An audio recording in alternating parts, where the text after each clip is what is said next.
Tuloy ang pangalampag ng mga militante grupo laban sa pagtaas ng presyo ng mga produktong petrolyo. Sa Maynila, ang mga relista ay dinaan muli sa pagpa-planking ang kanilang hinaing. May ulat on the spot si JP Soriano.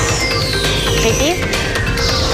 Piya sabay-sabay na nagplanking o nagsidapaan ang ilang miyembro ng militanteng grupo sa tapat ng isang gasoline station dito sa Maynila para iprotesta ang patuloy na pagtaas ng presyo ng langis.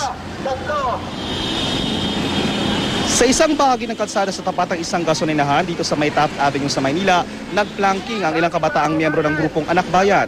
Ipinoprotesta raw nila piya ang sobra-sobra na raw na pagtaas ng presyo ng produktong petrolyo at LPG.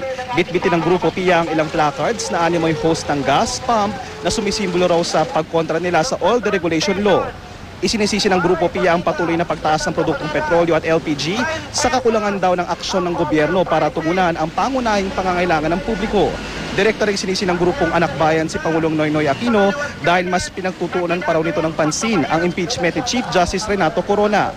Hiling ng grupo piya sa pamahalaan tanggalin na raw ang oil deregulation law dahil hindi raw ito naging epektibo para mapababa ang presyo ng produktong petrolyo. Sinusubukan pa rin nating hingi ng reaksyon ng Malacanang piya hinggil dito, pero dati nang sinabi ng palasyo na patuloy nilang tinututukan ang price adjustment sa langis, patuloy din daw ang Pantawid Pasada program na ginagawa ng ating gobyerno. At matapos nga ang ginawang kilos-protesta ng grupong yan, ay agad din naman silang nagsialisan dito sa Maynila. Yeah? Maraming salamat, JP Soriano.